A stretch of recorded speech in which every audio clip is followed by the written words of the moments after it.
Fall is all about cozy comforts, but when you're prioritizing your health, it's easy to feel like you're missing out. With Hero Bread, you can enjoy all your fall favorites because they're made with Hero Bread sliced bread loaves, tortillas, bagels, dinner rolls, and more. Try their all-new Hero Noodles with 12 grams of protein and just 80 calories. You won't believe Hero Bread's options have 0 to 5 grams net carbs and are high fiber from the taste and texture. They've even got small batch drops of indulgent favorites like the popular Hero Croissant. And right now, Hero Bread is offering 10% off your order. Go to hero.co and use code FALL25 at checkout. That's FALL25 at hero.co. All figures are per serving of Hero Bread. Contains 2 to 18 grams of fat per serving. See the product nutrition panels on hero.co for more information. Totally Useless Information with Nick and Roy is brought to you in part by Tom's Place, the finest in men's fashion. Located in Toronto at 190 Baldwin Street, in the heart of Kensington Market. Or visit toms-place.com.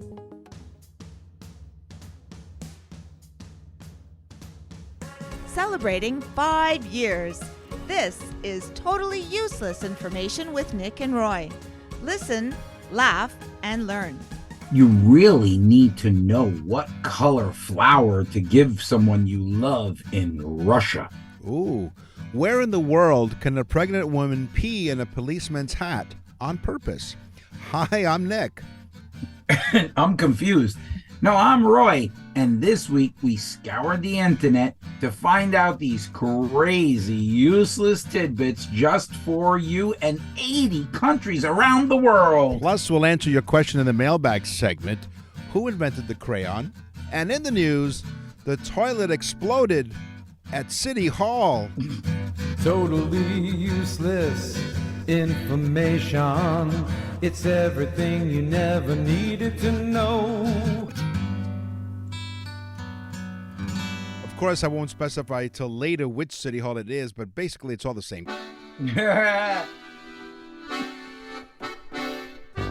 Willkommen, bienvenue, benvenuto, bonjour. Welcome to Customs and Traditions with Nick and Roy. I could just see her in Lederhosen. Thanks for joining us. Yeah, over 80 countries around the world. Thank you very much. You dream of the voice lady in Lederhosen? Totally Uses Information with Nick and Roy week after. Yes, I do. Wait a second. Lederhosen is German? Deutschland, Deutschland. That's one of the 80 countries. Thanks for joining us. Totally Uses Information with Nick and Roy. We're coast to coast to coast in Canada. I was speaking to the program director on CFAX. A big shout out to CFAX out in the West Coast, of Canada. And they love our show. They have us on a couple of times on the weekends. We thank you for that. And maybe we might do some extra special stuff for them. Speaking of shout outs, I know you have a shout out from up here in Canada, but hold on, before you get to that, I know you can't wait. My teaser: where in the world can a pregnant woman pee in a policeman's hat on purpose? Yeah, she wants to do this. Well, she needs to, because in the United Kingdom, a pregnant woman is allowed to urinate in a policeman's hat if there are no toilets available. However, the policeman has to cover the woman with his coat to protect her dignity. Well, maybe that's why they wear those funky bobby hats, the policemen. They look like chamber pots on their head. Maybe they are chamber pots. Maybe and they really were not even hats. That's right. Chamber pot hat. I guess you could say she took a pee. Wow. I'm going to give you my teaser because I can't wait. Okay. This is extremely important. This is a public service announcement. You really need to know what flowers to give in Russia. What color and what flowers. There's a difference? Yes. If you give your lover yellow flowers or yellow roses, it means that you're breaking up with them. No. I guess they have a custom. Hit the bricks. Here's some yellow roses. Oh, okay. Yeah. Wait a minute. Red carnations. Don't ever give your your partner red carnations, because they're a symbol of death and breaking up.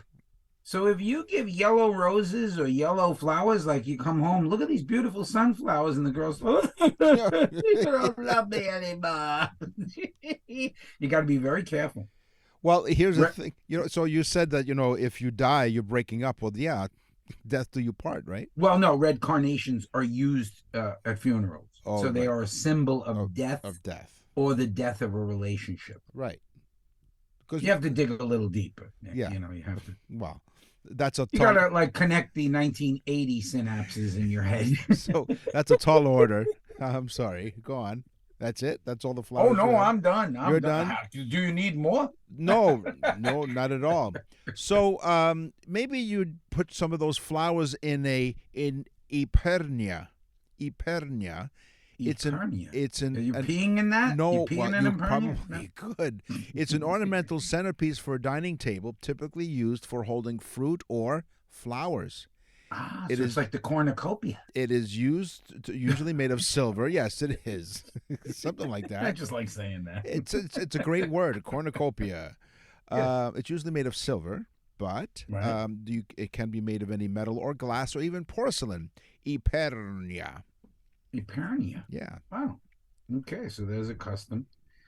Okay, it's a custom in China. If you give your partner, I love these. You'll get If you give your partner straw sandals, which I don't know, I guess they're out there, I don't know.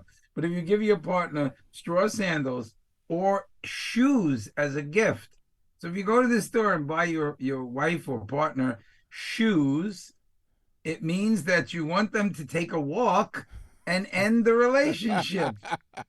Might as well give them. Also, you wait gi- a second, give they have them- another one. But give them red carnations before they go for their walk. Yeah, exactly. So you bring home some yellow roses and a pair of shoes. Right. It's Look a out. no-brainer. And what else? Wait, it gets better. Yeah. If you buy your partner an umbrella, it's also a sign of get out. It's a gift that means the same thing. Relationship's over. Here, cover yourself. But okay. So the first two facts you had was about it symbols of telling the other person get lost, scram, right? Mhm. So Yeah. you would think that they would come up with some flowers that say, if you give these color flowers, you're saying welcome, and I'd love to spend the rest. Well, of my there life is, with you. Nick. I know that you're not accustomed to it. That's but, right, 'cause- red roses and negligees. Right. Oh yes. The Oh. word negligee, that's another like 70s word. Yeah, it is. Nobody says that Oh, you mean anymore. she's supposed to be wearing that? I did it all wrong all along. I didn't Just know. the thought of you in Yeah. a negligee is That's upsetting. right. Yeah, that's called birth control. My eyes are bleeding. Hey, let them eat stale cake, right? What? See, a little twist on let them eat cake. Let them eat stale cake.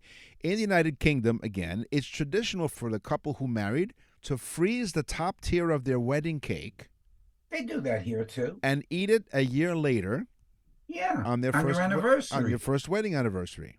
Yeah, they do that here. So they're probably, well, I didn't say it's the only place, but this Yeah. is one of the countries around the world that I'm sure there are many others. Doing so is supposed to bring them good luck. Now, did you ever do that? Now, you got married over 40 years ago, so did you do that? Did you save the top tier of your cake?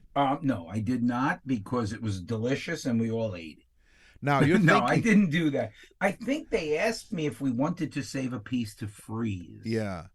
I don't know about the top tier, but I've heard this. I've heard that Yeah. they seal it up in plastic, they put it in a box, throw it in the freezer. But you're thinking... It's an awful lot of freezer space to take up, don't you think? Well, it is, but here's the other thing, too. Like, after a year, you would think it would taste really stale, right? But like no. your marriage. Yeah, well, after 1 year. But here's the thing. It doesn't spoil because most of the time the wedding cake is made from alcohol-soaked fruit cake topped with marzipan and royal icing. So that will preserve it. Sounds good to me. Yeah. I'm a diabetic. That sounds great. Awesome. There you have it. Okay, if you're out to dinner in Egypt, Yes. there's a custom that you should know. Again, these are all public service announcements. Yes.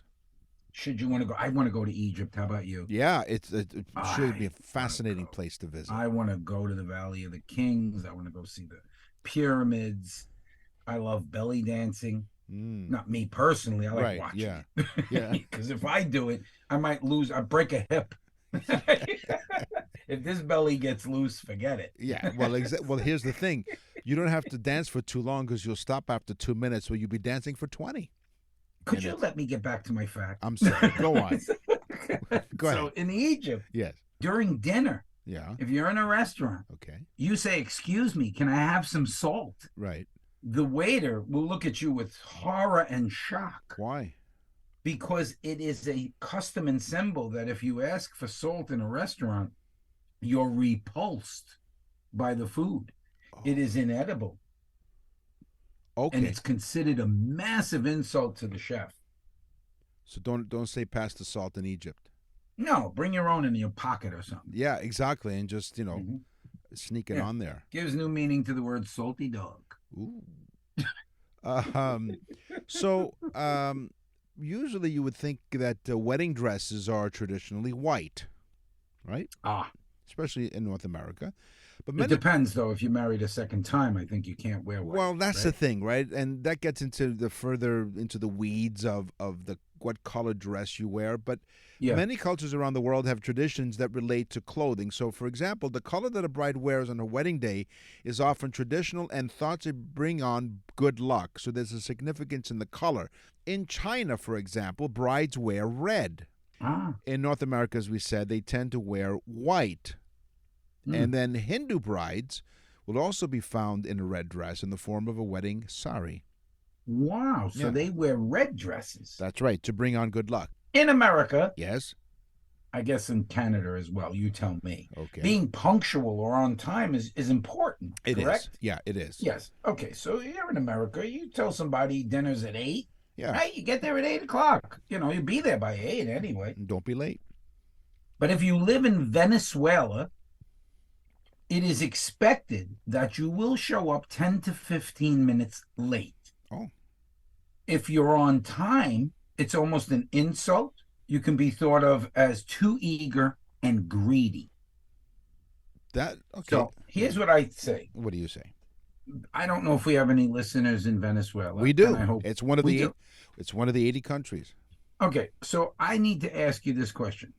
If it's customary to be 10 or 15 minutes late and somebody tells you be there by 8, that means what? 8:15. That's right. Okay, so why not just say, look, let's cut through the crap. Get here at 8:15. Yeah, but then they'll show up at 8:30 because they're thinking the host is asking It's 8:15. very confusing. Yeah. All this for a burrito. No, they don't serve burritos in Venezuela. That's Mexican. Isn't Listen, I've been down there because of Aruba and it? Oh, okay. Curacao. Yeah. And so there's a lot of Venezuelan influence. The food is, it's so good. Okay. They do very much like Colombian with the mojo pork. And you can even ask for salt. Wow. Well, without getting assaulted. Nick and Roy will continue with totally useless information. To access the full library of episodes, visit nickandroy.com. That's nickandroy.com.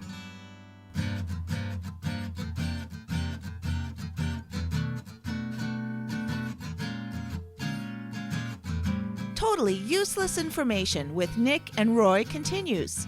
Listen, laugh, and learn. Einstein was a moron.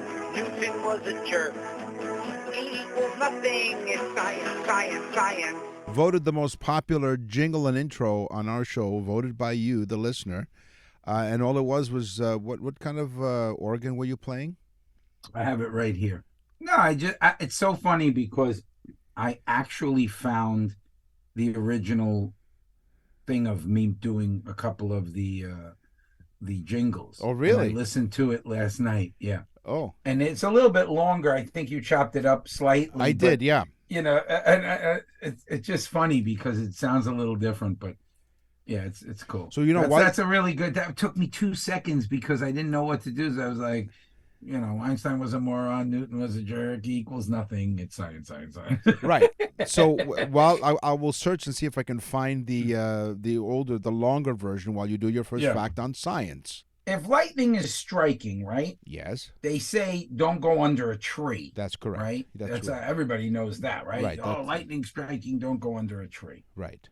And they say if you see lightning strike something, you can go over there because lightning doesn't strike twice in the same place. So we understand. But that is a big lie. What? In fact, What? it's very common for lightning to strike in the same place or within a foot or so of that place. So because the storm is active over that area. So it is very likely so Again, I'm doing public services here like crazy, Nick. Yes, yes. If you see lightning, do not stand under a tree. Do not watch where the lightning goes and then run to that spot. No, no, no. Put on your good old tinfoil hat. No, no, no. Yeah. Yeah. Just go indoors and get out of there. Yeah, I mean, look, that's common sense. The least common of all the senses is the right. You know, down here in Florida, we're very into football Right. and outdoor sports because we get to go outdoors all year round. But there's a lot of lightning strikes down here because of the storms that we have. Right. And what happens is if they have these lightning arrestor machines, Oh, if it senses a lightning strike within a couple of miles, they shut the game down and everybody has to leave the stands because the stands are normally made of metal. wow. Fry like 10,000 people. All at once. Mr. Dahmer, Yeah. dinner is served. All right. So before I get to my first science fact, I'm going to play the longer version of the intro.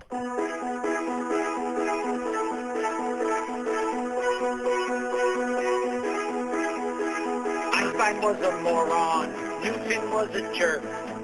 E equals nothing. It's science, science, science. I love that. Yeah, that was August 12th, 2019. Yeah, that was 5 years Yeah. ago, right? Because we started 5 years ago. Okay, Yeah, so wow. the moon has craters. Now we know the Grand Canyon. It's the result of the Colorado's current, wearing away at the planet's surface over millions of years, right? The Grand Canyon was formed because of the waters of the Colorado River, right? Well, supposedly, but go ahead. That's the common belief. Mm-hmm. And we went to the moon, but go ahead. Well, speaking of the moon, the structures are comparable to the Earth's Grand Canyon, although in the absence of liquid water, the formation mechanism was quite tricky to identify. So scientists believe that they figured it out. How'd you love that? We're scientists and we believe we figured it out. Yeah, right, which means nothing. Okay. Two huge canyons scored in the surface of the moon were created in the wake of a giant impact. And in stark and jaw-dropping contrast to the Grand Canyon, their creation would have taken less than 10 minutes.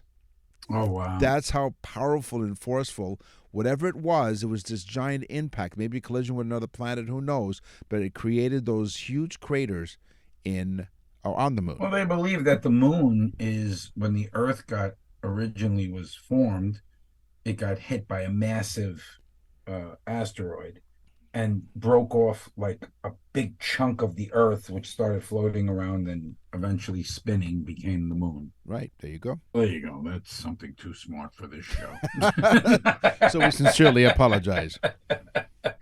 Scientists have finally measured the temperature of the core of the sun. Oh, okay. It is true they actually feel that they have a more definitive number, replacing the old number. 27 million degrees Fahrenheit. Now, that is so hard to even understand. Yeah.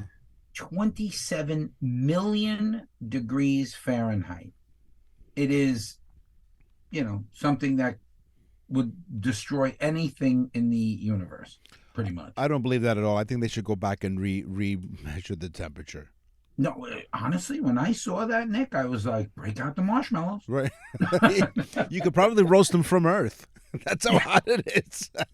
Have to be too Put close. them up in the air. Yeah, there you Sitting go. there waving around on hot dogs. Yeah. This one I call Ears on a Swivel. Researchers from Saarland University in Germany. Deutschland, Deutschland. You're thinking of the girl in the lederhosen, right? No. Hearing aid manufacturer WS Audiology.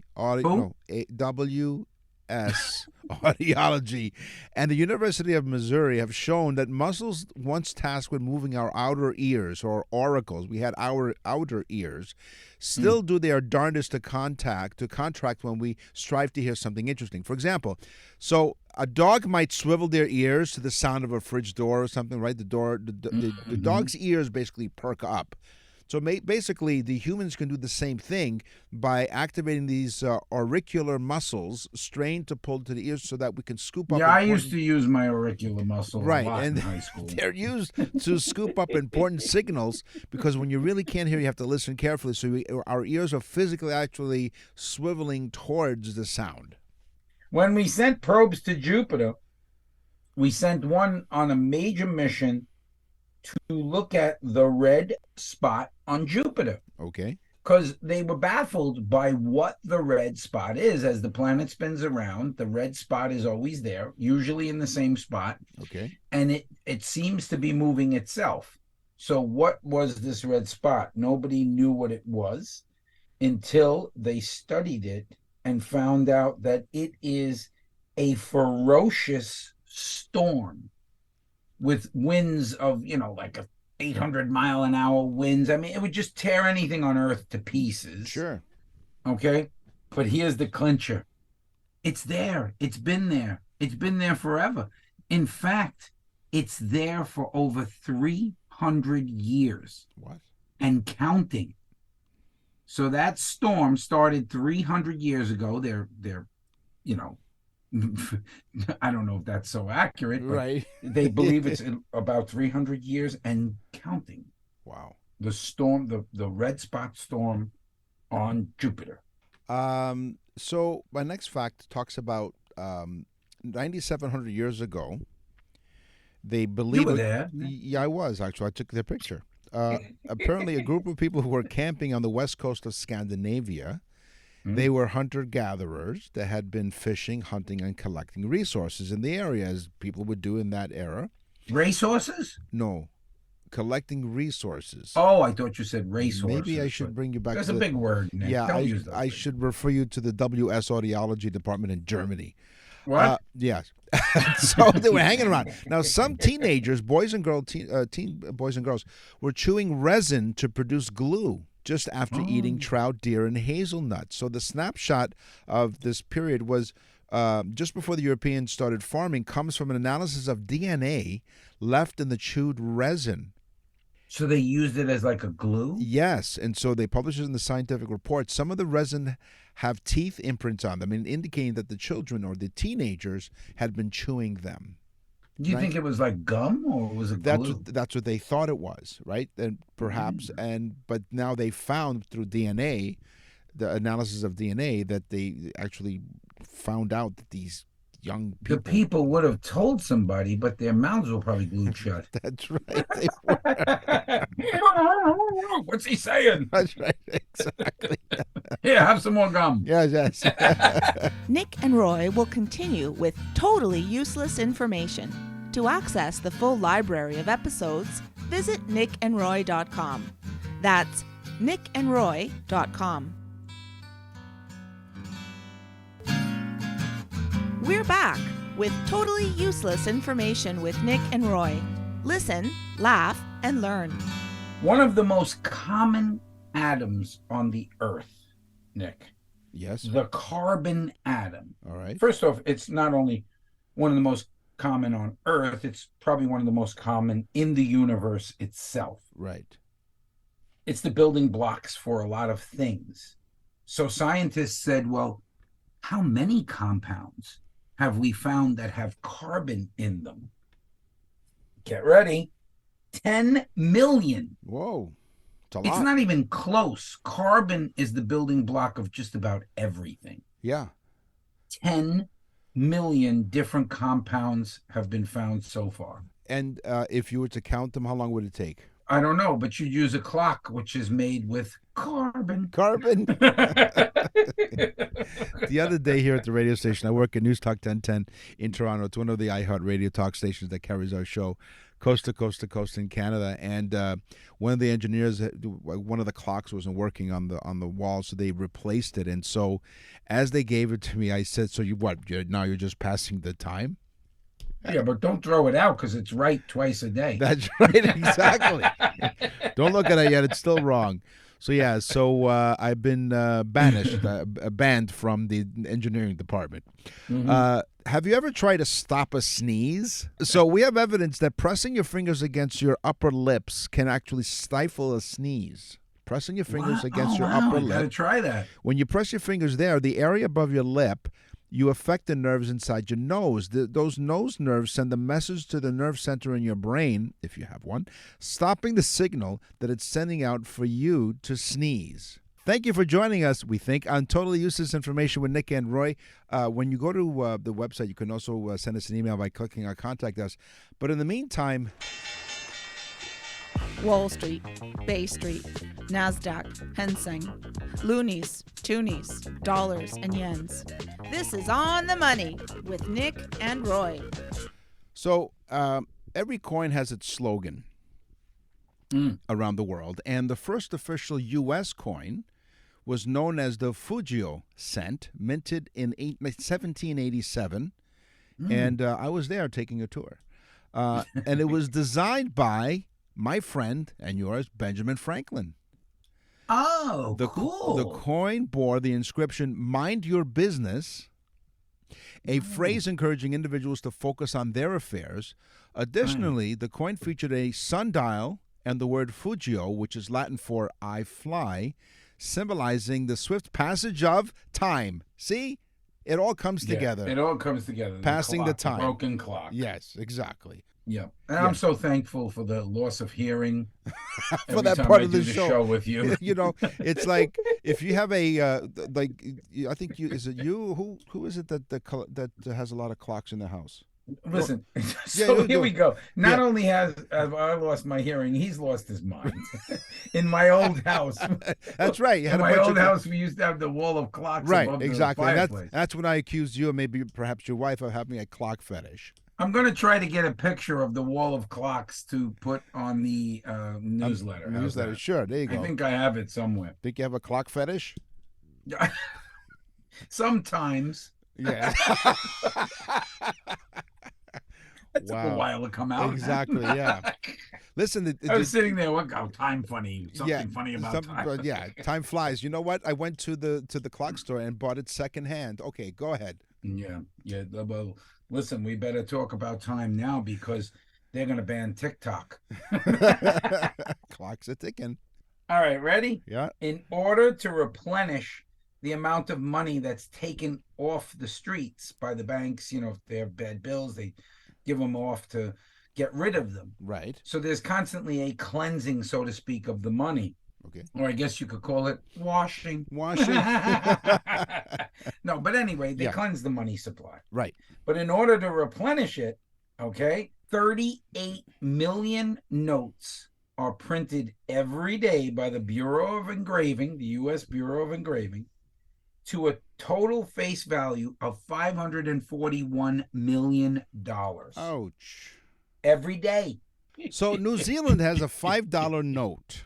$5 note. That's right. Okay, so it's like a $5 bill. Right. It currently features Sir Edmund Hillary, who, along with Tenzing Norgay, was the first man to climb Mount Everest on May 29th, 1953.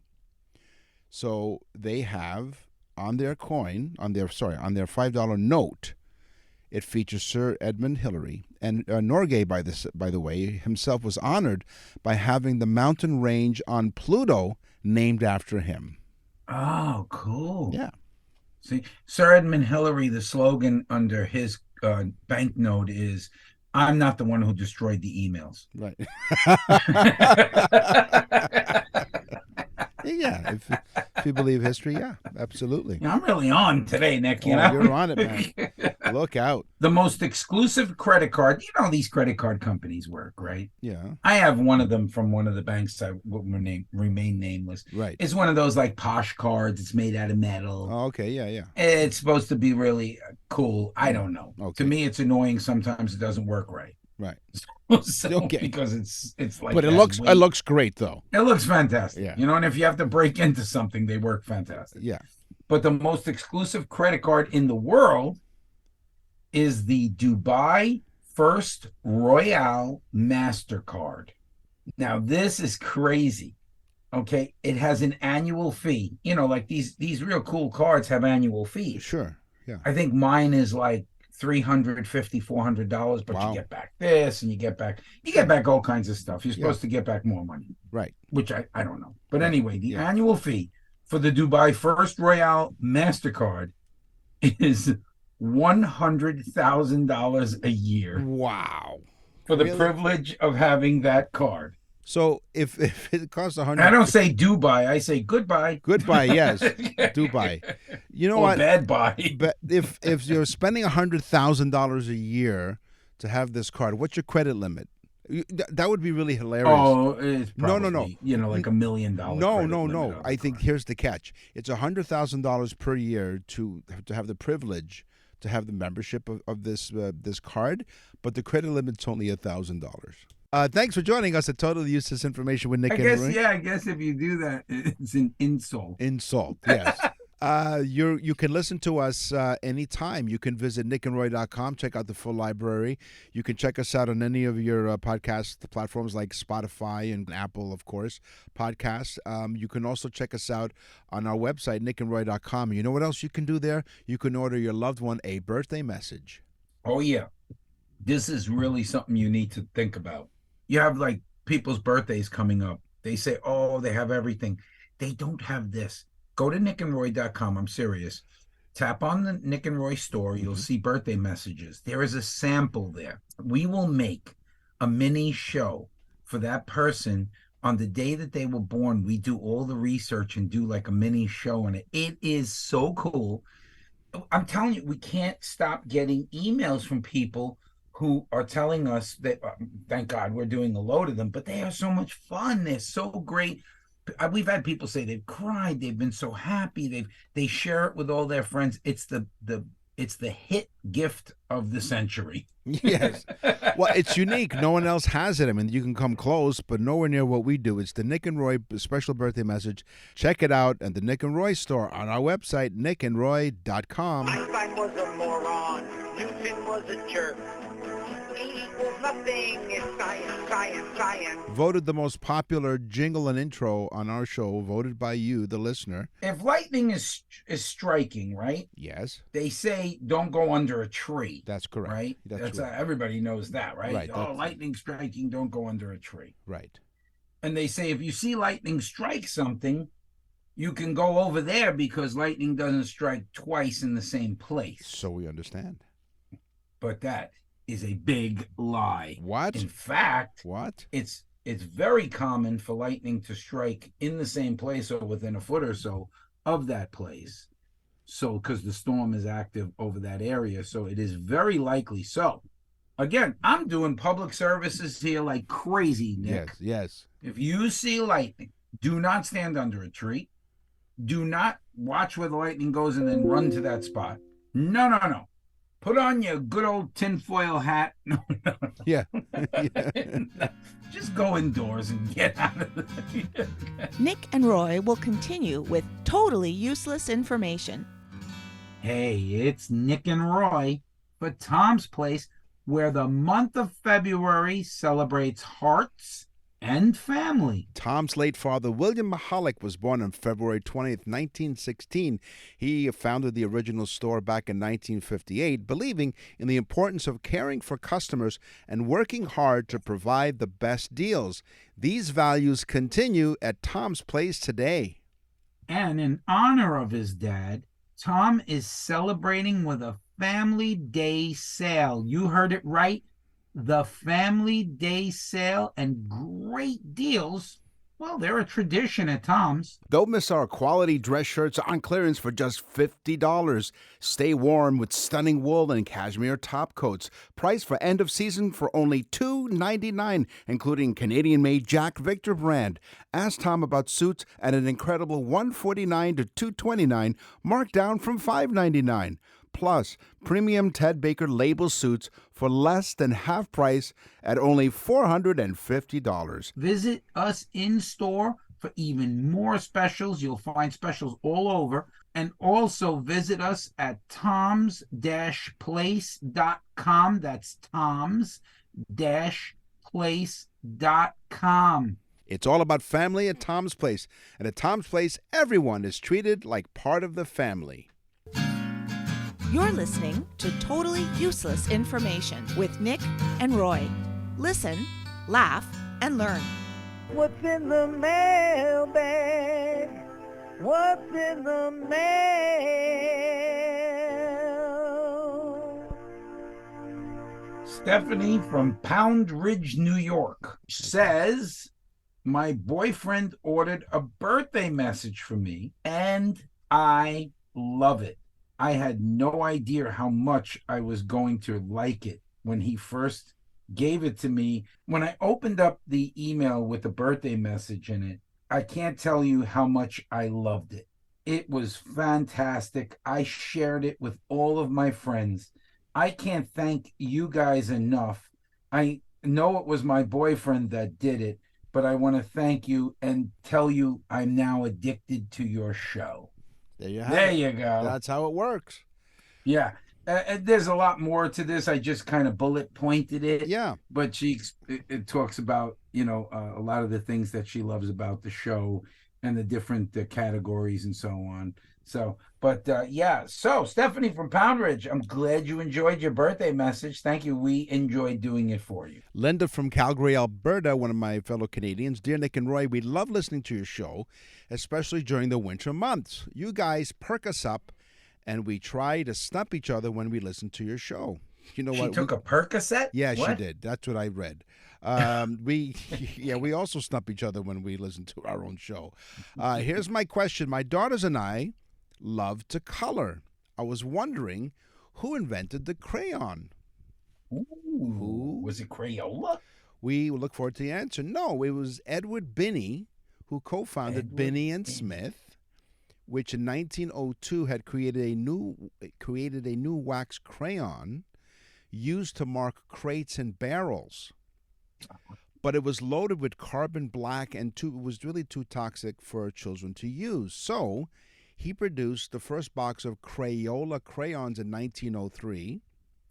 His wife is credited, Alice Binney, of creating the name of the brand by combining elements of two words, cray for chalk and ola, which is a derivative of, meaning oily chalk. Since the crayons were made using petroleum-based wax. In It's always great for the kids. It is. No, yeah, but it was a lot safer than the carbon stuff. So in It's like 1950, we ran out of gas. Throw a couple of those crayons in the tank. so well, probably could. So they kept producing these, but in 1958, the box of 64 Crayola crayons was introduced. You might That was a remember cool this. one. I had to sharpen it. It was the first package to include the built-in sharpener design. Wasn't Absolutely. that cool? So now, it's the first time so here's the thing. So, as that's a great email from what's her name? Her name is Linda from Calgary. So here's the thing. So as we are recording this episode, we had some news from Crayola in their 122-year history. They're bringing back some retired colors. Mm-hmm. So these colors were retired in 1990. Raw umber, which I don't know. Oh, that was one of my favorite colors. Well, it's back now because it was retired in 1990. It's like a red. It's like a brown red. I only use cooked umber. I don't know about the raw Let me ones. tell you, Yeah. because I'm into art. Yes, of course, and, yes. and I would use raw umber for like trees, bark and stuff. Yeah, cool. Yeah. Lemon yellow is also coming back. Violet blue and orange red. These are all the colors that were retired in 1990.